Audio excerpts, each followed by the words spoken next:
If you are not willing to risk the usual, you will have to settle for the ordinary. Alright, so a lot of people have heard different habits out there for being successful, like getting up at 5 o'clock in the morning and grinding 24/7. But what I want to talk about today are 5 weird or strange habits that I've had that have allowed me to be successful. Alright, so the first habit I have for you guys here that contributed to my success overall is a really simple one, but I honestly want to challenge you to start doing this right now. And that is, as soon as you wake up in the morning, drink at least 16 ounces of water. Now, I actually take this a step further. I have one of those Nalgene bottles, which is like 32 ounces. And as soon as I get up, I make my bed, I write down a couple of goals for the day, and I drink 32 ounces of cold water. And this is before I have my coffee and breakfast or anything like that. The reason for this is because 3 out of 4 Americans out there are chronically dehydrated. And when your brain is dehydrated, you're just not thinking clearly. A lot of people will go to coffee or pastries or things like that in the morning for energy, but I challenge you to instead, before you drink coffee, before you go out there for those sweets, drink some cold water and see what this does to your energy level and your mental clarity. Alright, so the second habit I have here for you guys is consuming a low information diet. Or, as I like to say it, not really giving a shit about most things. I know that may sound harsh here, but the truth is, a lot of the stuff that we worry about as humans are things that we just have utterly zero control over.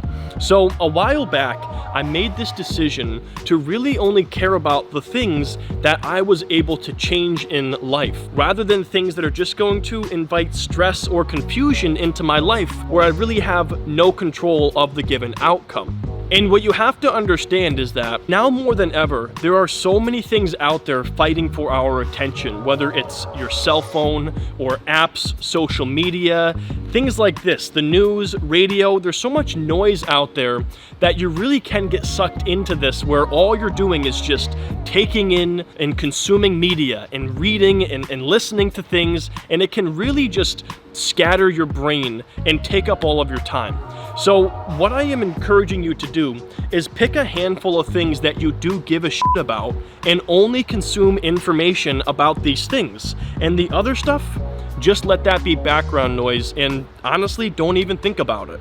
So the third habit here on my list, kind of embarrassed of this one, guys, to be honest with you, but it helped me with becoming successful. And that is the fact that for many years when I was younger, I didn't really have any hobbies, and I honestly didn't have like a booming social life of any kind. And what that allowed me to do is when I finally had an idea of something that I wanted to pursue, well, I had basically all of my time and energy to dedicate to that one thing. So if you have hobbies now, I'm not saying you have to like get rid of your hobbies in order to be successful, but if you are somebody out there who like maybe hasn't found their groove yet in life, or you feel like maybe you don't have anything that you know that you want to do, that's kind of how I felt when I was, in my late teenage years. But when I found YouTube and online business, I was able to basically dedicate all of my free time towards this venture. I didn't see friends. I didn't go out there and play basketball and things like that. And I do have hobbies now because I have more free time, and obviously they are important to having a well-rounded life. But if you don't have hobbies, you really have a much larger basket of time that you can dedicate towards something if you are looking to be successful. So the fourth habit I have here for you guys is one that can be good and it can be bad, and that is impulsive decision making. I am prone to this. I've been this way my entire life. But the truth is, when you make enough impulsive decisions, at one point, this is going to pay off, because it's kind of like thinking about in terms of risk and reward. If you never really take any risks in life, there's not a heck of a lot of upside there.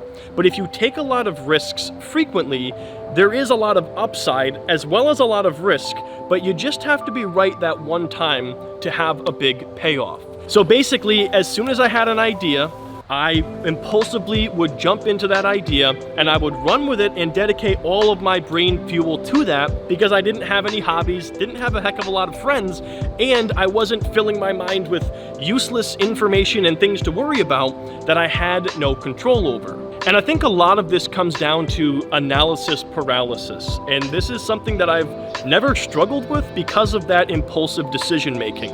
So let's say, for example, I was trying to ride a bicycle. A lot of people would want to read books and watch videos about riding a bicycle and analyze every detail possible.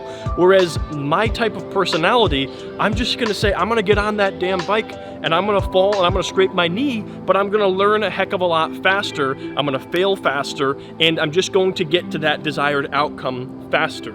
So impulsive decision making can be good and it can be bad. But I think for those of you that have that analysis paralysis type mind, I would go for the more screw it and do it type attitude rather than trying to have all the information first before attempting something. Because at the end of the day, no matter how many books you read, videos you watch, things like that, you're never going to go into something being the master from the get-go. You're going to make mistakes and you're going to fail no matter what. So why not fail faster and basically not waste all of that time trying to avoid failure?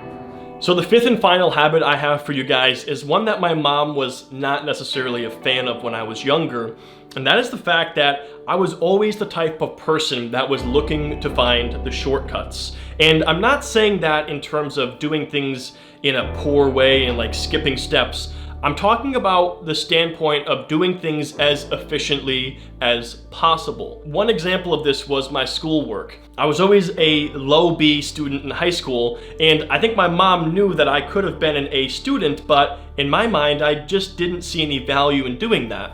So rather than spending hours every night doing homework and studying, I basically never studied, barely did my homework, and I could still manage to get B's in high school. For me, that was operating as efficiently as possible by getting B's, which was good enough, and not having to dedicate all of my time to doing something I don't want to do, which was doing homework and studying for tests. So now I have applied that same school of thought to my businesses and things like that, where I'm always looking to operate as efficiently as possible and essentially get the largest return on investment for the least amount of effort. And I think if you're somebody who is able to look at things in this school of thought, it oftentimes can and will lead to success. So anyways, guys, that's gonna wrap up this video. Those are 5 weird habits that I've seen work for me and honestly for other people when it comes to being successful. If you enjoyed this video, please go ahead and drop a like and subscribe. Make sure you hit that bell for notifications.